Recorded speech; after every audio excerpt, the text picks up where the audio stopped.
اس کے بعد حضرت حسن کی خلافت ہوئی 6 مہینے. لیکن اب جب جنگ کا معاملہ ہوا تو حضرت حسن نے دستبرداری اختیار کر لی، حضرت معاویہ کو تسلیم کر لیا خلیفہ. حضرت معاویہ صحابی ہیں، کاتب وحی ہیں، حضور کے برادر نسبتی ہیں، صالح ہیں. ام حبیبہ بہن ہے ان کی، جو حضور کی زوجہ محترمہ ہے. ان کا مقام بہت بلند ہے، لیکن ہم انہیں خلفائے راشدین میں شامل نہیں کرتے، اس لیے کہ ان کا جو خلافت کو اختیار کرنا یا حکومت اختیار کرنا یہ قبائلی عصبیت کی بنیاد پر تھا، باہمی مشورے کی بنیاد پر نہیں تھا. لیکن 20 سال تک ان کا دور حکومت ہے اور کوئی خونریزی نہیں، کوئی غارت گری نہیں، کوئی اختلاف نہیں، کوئی بغاوت نہیں، کوئی جھگڑا نہیں. مدبر اس درجے کے تھے. اب آئیے آخری سٹیج آئی. حضرت معاویہ کو مشورہ دیا گیا. مغیرہ ابن شعبہ ایک بزرگ صحابی تھے کہ دیکھیے جناب امیر، مسلمانوں میں اختلاف ہوا، 4.5 سال 5 سال خانہ جنگی رہی. اب اگر پھر معاملہ آپ کے انتقال کے بعد ایسے ہی چھوٹ گیا تو اختلافات ہوں گے، جھگڑے ہوں گے، مختلف دعوے دار سامنے آئیں گے، جنگیں ہوں گی، پھر دوبارہ جو ہے فساد ہو جائے گا. آپ کسی کو نامزد کر دیجیے. اور پھر مشورہ دیا اپنے بیٹے یزید کو نامزد کر دیجیے. حضرت معاویہ ریلیکٹنٹ رہے، لیکن اس کے بعد انہوں نے مان لیا اور فیصلہ کر لیا. یہاں میں چاہتا ہوں کہ بات سمجھ لیں اچھی طرح. اس معاملے میں اگر آپ حضرت معاویہ کی نیت پر شک کریں گے تو مجھے آپ کے ایمان پر شک ہو جائے گا. نیت پر نہیں، غلطی ہو سکتی ہے. صحابی ہیں، نیت غلط نہیں تھی. نیت کیا تھی؟ اور میں سمجھتا ہوں 100% درست تھی کہ اب اتنا پانی گزر چکا ہے پل کے نیچے سے وقت کے دریا میں کہ بارے صحابہ سب رخصت ہو چکے. اب اکثریت 9 مسلموں کی ہے، عصبیتیں بھی ہیں، قبائلی عصبیتیں ختم تو نہیں ہوئی. لہذا جب تک کوئی قبائلی عصبیت پیچھے نہیں ہوگی حکومت کے، حکومت نہیں چل سکے گی. یہ ابن خلدون کا لفظ ہے، عصبیت، کوئی چیز جو جوڑے آپ کو. تو دینی عصبیت اب کمزور پڑ گئی ہے، اس لیے کہ حضور نے جن کو تربیت دی تھی وہ اب گئے، اکثر و بیشتر گئے. اب اگر ایسے ہی چھوڑ دیا گیا اور کوئی قبائلی عصبیت پشت پر نہ آئی تو پھر خانہ جنگی ہوگی. 5 سال تک ہوئی. اس بنا پر انہوں نے اسے صحیح سمجھا. آپ اختلاف کر سکتے ہیں، صحابہ کی رائے سے اختلاف ہو سکتا ہے، لیکن آپ ان کی نیت پر شک نہیں کر سکتے. بہرحال واقعہ کیا ہے تاریخی اعتبار سے کہ یہ 10ویں سال میں نامزد کر دیا یزید کو اپنے بعد خلیفہ کے لیے، ولی عہد. اس وقت تقریباً سب نے بات مان لی سوائے 5 افراد کے. وہ 5 افراد بہت اہم تھے، بہت اہم. ابو بکر اہم ترین آدمی تھے، ان کے بیٹے عبد الرحمن ابن ابو بکر. عمر نمبر 2 تھے، عبداللہ ابن عمر. زبیر عبداللہ ابن زبیر. عباس عبداللہ ابن عباس. اور حسین ابن علی. حضرت حسن کا انتقال ہو گیا تھا. اہل تشیع کا کہنا یہ کہ زہر دیا گیا، واللہ عالم، میں کچھ نہیں کہہ سکتا. میں کوئی تاریخ کا محقق اس معنی میں نہیں ہوں، میں موٹی موٹی باتیں جانتا ہوں. بہرحال انتقال ہو گیا تھا. 5 آدمیوں نے نہیں مانا. لیکن دیکھیے یہ تھی تدبر کی بات حضرت امیر معاویہ کی. کوئی دباؤ نہیں ڈالا، کوئی جبر نہیں کیا، کوئی کسی کو نقصان نہیں پہنچایا کہ نہیں مان رہے تو یہ کر دیں. نہیں، دیکھیں گے جب وقت آئے گا. جب وقت آیا حضرت معاویہ کے انتقال کے بعد اب ایک صاحب جا چکے تھے، حضرت عبد الرحمن ابن ابی بکر فوت ہو چکے، اب 4 رہ گئے، 3 عبادلہ، عبداللہ ابن عمر، عبداللہ ابن عباس، عبداللہ ابن زبیر، ایک حسین ابن علی رضی اللہ تعالی عنہم اجمعین۔ جب بیعت ہو گئی یزید کی تو اب ان کے درمیان اختلاف ہوا۔ یہ بات اچھی طرح سمجھ لیجئے، تاریخی حقائق، موٹے حقائق کو چھوڑ کر باریکیوں میں جب پڑھتے ہیں تو معاملہ غلط ہو جاتا ہے۔ موٹے حقائق کو سمجھیے، جیسے کہتے ہیں میکرو اکنامکس اور مائکرو اکنامکس۔ میکرو ہسٹری جو ہے، 2 ایک طرف ہو گئے، 2 ایک طرف ہو گئے۔ عبداللہ ابن عباس کی رائے ہوئی کہ اگرچہ یہ غلط کام ہوا ہے، یہ قیصر و کسریٰ کی سنت پر عمل ہو رہا ہے، لیکن یہ ایسی بڑی بات نہیں ہے کہ خون ریزی شروع کر دی جائے اور امن و امان ختم ہو جائے۔ یہی بات عبداللہ ابن عمر کی ہو گئی، یہ 2 تو ایک جا ہو گئے۔ مصلحت کہہ لیں جو بھی سمجھے، لیکن نیت پر حملہ نہیں کر سکیں گے آپ۔ دیانتاً انہوں نے یہ سمجھا کہ اب جب کہ ہو گیا معاملہ تو ٹھیک ہے۔ حرام مطلق تو کہیں نہیں لکھا ہوا قرآن کے اندر کہ بیٹا نہیں ہو سکتا، کہیں نہیں لکھا ہوا۔ بہرحال ان 2 کی رائے یہ ہوئی کہ اگرچہ کام غلط ہے لیکن اتنا غلط نہیں ہے کہ اس کو چیلنج کیا جائے اور اس سے جو ہے خانہ جنگی شروع ہو جائے اور فساد شروع ہو جائے۔ 2 کی رائے یہ ہوئی کہ نہیں، we have to challenge it come what میں۔ عبداللہ ابن زبیر، حسین ابن علی رضی اللہ تعالی عنہما یا عنہم، تو یہ 2 علیحدہ۔ ان 2 میں اب اختلاف ہوا۔ عبداللہ ابن زبیر کی رائے یہ تھی کہ یہیں مقیم رہو مکے میں، حجاز میں، مکے اور مدینے میں، یہاں سے ریزسٹنس موومنٹ ہم شروع کریں گے، کیونکہ یزید کی خلافت تو دمشق میں تھی، بہت دور۔ حضرت حسین کو خطوط آ رہے تھے کوفے سے، کوفہ حضرت علی کا صدر مقام رہا تھا، اور جن سبائیوں نے فتنہ پیدا کیا تھا حضرت عثمان کے خلاف وہ بھی وہیں آباد تھے۔ انہوں نے خطوط کا تاغا باندھ دیا، آپ آئیے ہم آپ سے بیعت کریں گے اور کھڑے ہوں گے اور مقابلہ کریں گے اور اس یزید کی حکومت ختم کریں گے۔ ڈاک کے تھیلے بھرے ہوئے۔ حضرت حسین نے فیصلہ کیا کوفے جانے کا، بہت روکا۔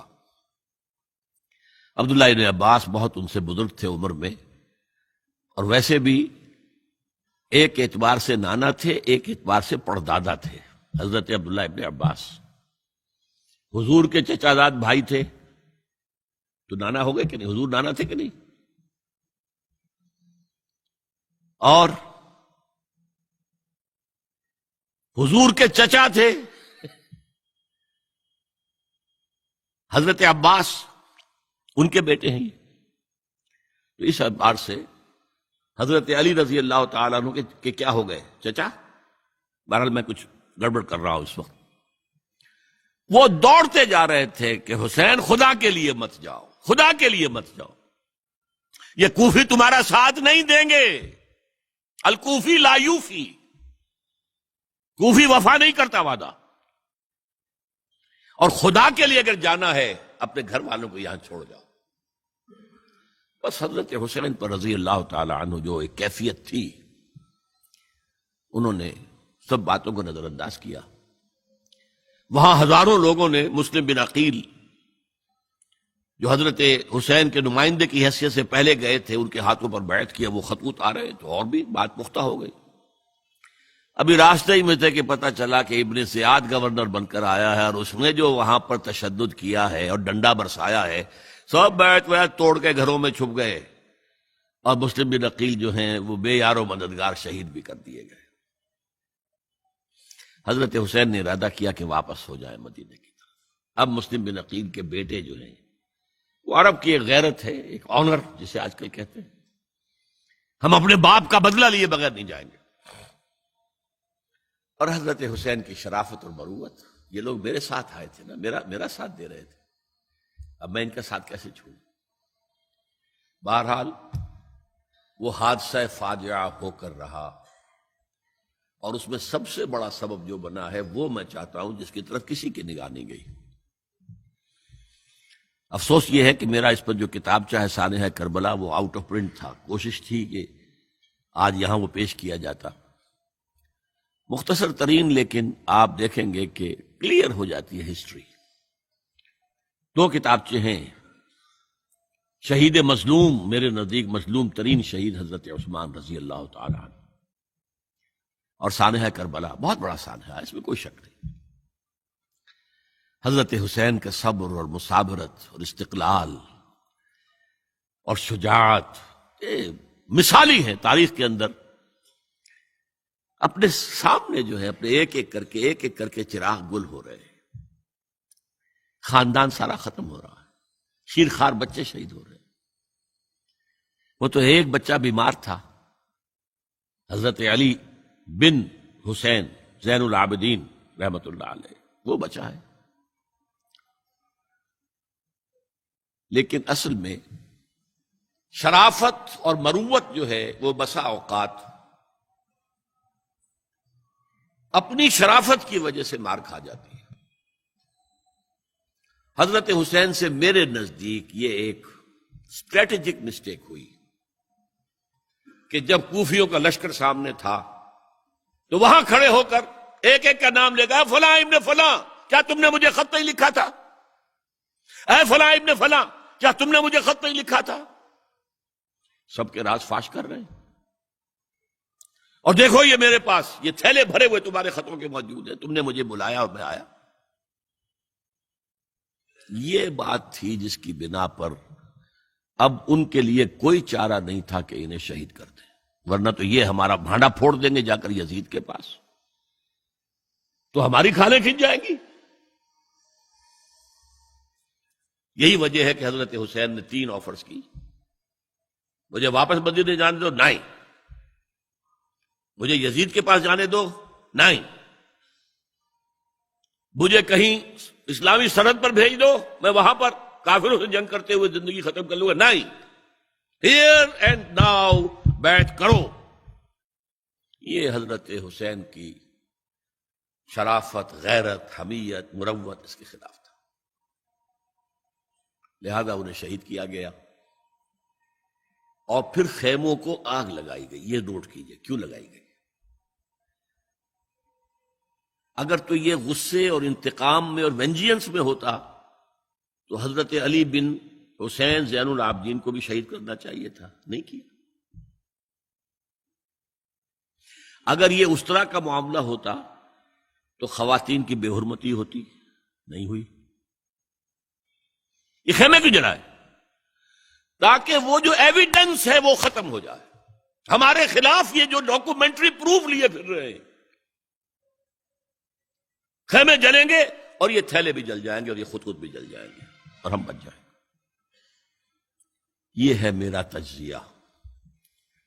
بہرحال اس میں کوئی شک نہیں کہ تاریخ انسانی کے عظیم حوادث میں سے وہ ہے، اور میرے نزدیک حضرت حسین رضی اللہ تعالیٰ عنہ کا اختلاف کر سکتا ہے، جو چاہے کرے، حضرت حسین سے اختلاف کرے اور اتفاق کرے حضرت عبداللہ ابن عمر، عبداللہ ابن عباس کے ساتھ، تب بھی ٹھیک ہے، اور اگر حضرت عبداللہ ابن عباس اور عبداللہ ابن عمر سے اتفاق کرے اور حضرت حسین ان سے اختلاف کرے، تب بھی شک ہے۔ معصوم کوئی نہیں، ہمارے نزدیک معصومیت خاصہ نبوت ہے، نبوت ختم ہوئی حضور پر، معصومیت ختم ہوئی، غلطی ہر ایک سے ہو سکتی ہے اور آپ رائے رکھ سکتے ہیں، لیکن کسی صحابی کی نیت پر حملہ نہیں کریں گے۔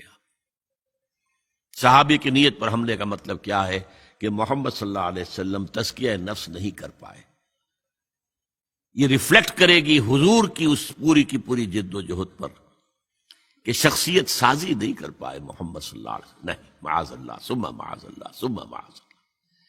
بہرحال یہ ہے تاریخ کے اعتبار سے ہمارے ہاں جو عظیم ترین ذی الحج کے مہینے میں حضرت عثمان شہید ہوئے تھے، 28 ذی الحج کو حضرت عمر پر حملہ ہوا تھا، 1 محرم کو ان کی شہادت ہوئی تھی، 10 محرم کو یہ سانحہ کربلا پیش آیا تھا۔